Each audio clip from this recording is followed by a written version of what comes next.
सोचिए, एक परिवार है, सब कुछ एकदम नॉर्मल चल रहा है, या शायद सिर्फ दिखने में नॉर्मल है, क्योंकि इस नॉर्मैलिटी के पीछे एक ऐसी खतरनाक साजिश पनप रही है ना, जो किसी के भी होश उड़ा दे।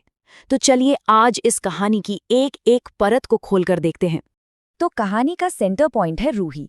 वो प्रेग्नेंट है और बस एक रूटीन जो जरूरी इंजेक्शन होता है ना प्रेगनेंसी में, बस वही लगवाने के लिए क्लिनिक जारी है। मतलब सब कुछ बिल्कुल वैसा ही जैसा होना चाहिए, सिंपल और नॉर्मल।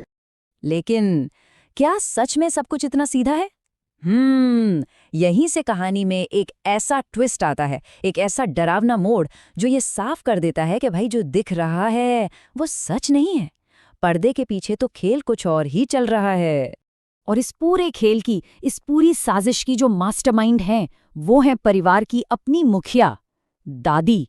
जी हैं, दादी, जिनके दिल में एक ऐसा काला राज छिपा है जो अगर खुल गया ना तो पूरे परिवार को हिलाकर रख देगा। अब जरा सिचुएशन की गहराई देखिए। एक तरफ है रूही, जो बेचैन मन से ये सोचकर इंतजार कर रही है कि उसे प्रेगनेंसी के लिए एक सेफ इंजेक्शन लगेगा, और दूसरी तरफ उसी की दादी ने क्लिनिक वालों को पैसे खिलाकर रूही को गर्भपात की दवा दिलवाने का पूरा प्लान बना रखा है। सवाल ये है कि एक दादी ऐसा क्यों करेंगी, है ना? तो सुनिए उन्हीं के शब्दों में। वो कहती हैं कि वो इस गंदे खून को अपने खानदान की रगों में कभी शामिल नहीं होने देंगी। मतलब एक इतनी गहरी नफरत, और यही नफरत इस पूरी साजिश की असली जड़ है। सच में ये बहुत शॉकिंग है।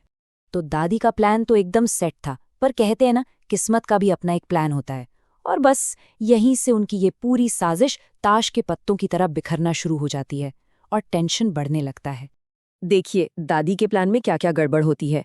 सबसे पहले तो रूही टाइम से काफी पहले क्लिनिक पहुंच जाती है। अब इससे दादी एकदम पैनिक हो जाती हैं और लैब वालों को फोन करके डबल पैसे ऑफर करती हैं कि बस काम कर दो।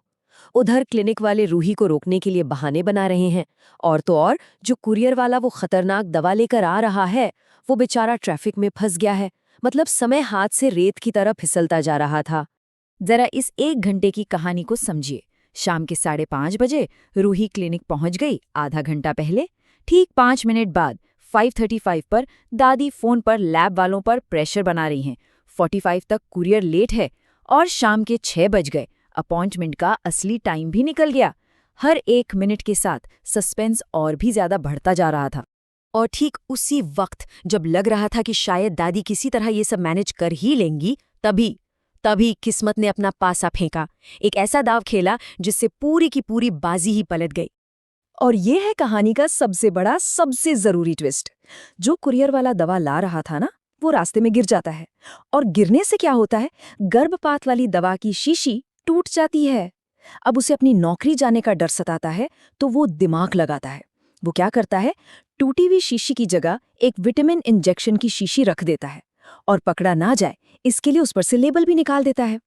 तो हुआ ये कि रूही को आखिरकार वो विटामिन का इंजेक्शन लगा दिया गया, और उसे इस बात की जरा भी खबर नहीं हुई कि उसके खिलाफ कितनी बड़ी साजिश रची गई थी, और कैसे बिल्कुल आखिरी मिनट पर सब कुछ बदल गया।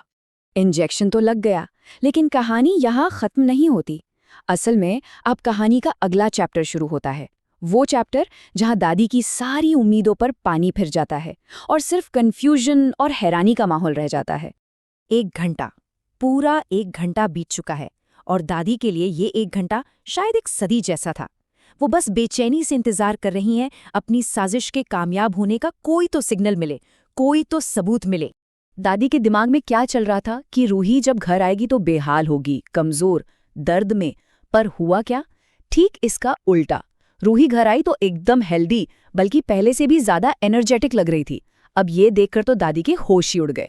जब घर आकर रूही से पूछा गया कि तबीयत कैसी है, तो उसने बड़े आराम से कहा, मैं बीमार थोड़ी हूँ, मैं तो प्रेग्नेंट हूँ, और हल्का फुल्का काम तो माँ और बच्चे दोनों के लिए अच्छा होता है।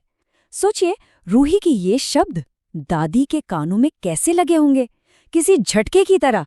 ये साफ हो गया था कि उनका प्लान बुरी तरह फेल हो चुका है।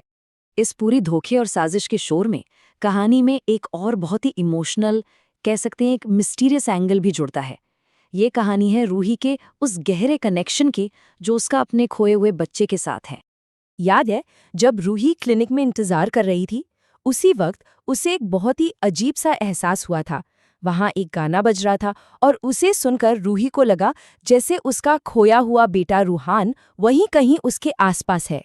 बाद में वो अपने पति को बताती भी है, मुझे फिर से महसूस हुआ, मेरे बच्चे के मेरे पास होने का एहसास, मुझे हमारे रूहान की मौजूदगी महसूस हुई। ये एक माँ की इंट्यूशन थी, एक गहरा एहसास जो शायद उसे इस सबसे बड़ी मुश्किल से बचाने के लिए ही आया था। तो दादी की जो खतरनाक साजिश थी वो तो नाकाम हो गई, पर उनका जो राज है वो तो अभी भी दफन है ना? तो अब सबसे बड़ा सवाल ये है कि आगे क्या होगा? क्या ये सच कभी किसी के सामने आएगा? और अगर आया तो इस परिवार का क्या होगा? ये एक ऐसा सवाल है जिसका जवाब शायद वक्त ही देगा।